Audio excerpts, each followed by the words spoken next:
السلام علیکم ورحمۃ اللہ وبرکاتہ۔ آپ دیکھ رہے ہیں عرب اپڈیٹس۔ سعودی عرب کے حوالے سے خبر شامل کرتے ہیں کہ پرسنل وزٹ ویزے پر سعودی عرب کیسے آئیں اور ان کے آنے پر ان کو کیا سہولتیں فراہم کی جائیں گی۔ سعودی وزارت حج نے پرسنل وزٹ ویزے کی خصوصیات اور طریقہ کار کے حوالے سے وضاحت کی ہے کہ العربیہ نیٹ ورک کے مطابق سعودی وزارت حج و عمرہ نے کہا ہے کہ کوئی بھی سعودی شہری اپنے کسی دوست کو پرسنل وزٹ ویزے پر عمرے کے لیے سعودی عرب بلا سکتا ہے۔ دنیا کے مختلف ممالک میں موجود مسلمانوں کو عمرے میں آسانی فراہم کرنے کے لیے مقامی شہریوں کو یہ اختیار دیا گیا ہے۔ وزارت حج و عمرہ کا کہنا ہے کہ پرسنل وزٹ ویزے کی اجرا کا اختیار کرنے مقامی شہریوں کو دیا گیا ہے۔ بیان میں کہا گیا ہے کہ سعودی شہری بیک وقت متعدد احباب کو پرائیویٹ ویزا جاری کر کے عمرے پر بلا سکتے ہیں۔ اس ویزے پر ایک مرتبہ بھی مملکت کا سفر کیا جا سکتا ہے اور کئی مرتبہ بھی آیا جا سکتا ہے۔ پرسنل وزٹ ویزے پر آنے والے اپنے دوست احباب سے ملاقات اور مکہ مکرمہ پہنچ کر عمرہ اور مسجد نبوی کی زیارت کر سکتے ہیں۔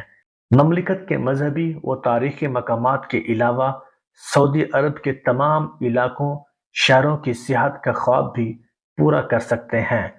سعودی حکومت کا کہنا ہے کہ پرائیویٹ ویزے پر آنے والے ایک مرتبہ مملکت پر آنے کے بعد 90 دن قیام کر سکیں گے، جبکہ ملٹیپل وزٹ ویزا پر جو آئے گا وہ 365 دن کے لیے رہائش کر سکے گا اور متعدد بار آ کر مجموعی طور پر 90 دن رہا جا سکتا ہے۔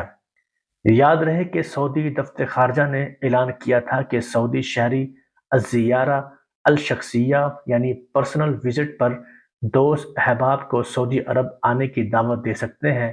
ان کے مہمانوں کو مملکت کے تمام علاقوں میں آنے جانے اور مکہ مکرمہ مدینہ منورہ کی زیارت عمرے کی اجازت بھی ہوگی۔ یہ ویزا التاشیرات پلیٹ فارم کے ذریعے آن لائن حاصل کیا جا سکتا ہے۔ ویزے کی درخواست الزیارہ دفتر خارجہ کی وزٹ پلیٹ فارم پر دی جائے گی۔ درخواست پلیٹ فارم پر خدمات الافراد انفرادی سہولت کے ذریعے دی جا سکے گی۔ النفاذ الوطنی پلیٹ فارم کے ذریعے اندراج ہوگا۔ وزٹر سے متعلق معلومات ویزے کی درخواست کے ذریعے پیش کرنا ہوگی اور اقرار ناموں کی منظوری دینا ہوگی۔ اس کے بعد وزٹ ویزے کی درخواست پر کارروائی کی جائے گی۔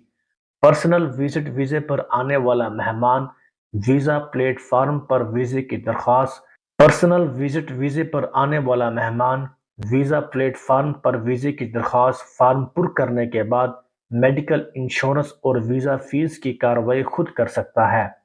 اس کے بعد سعودی سفارت خانے یا کونسلیٹ میں درخواست اور پاسپورٹ جمع کرانے کونسلیٹ کے رجسٹرڈ ٹریولنگ ایجنسی یا کمپنی کے ذریعے یہ کام کرا سکتا ہے۔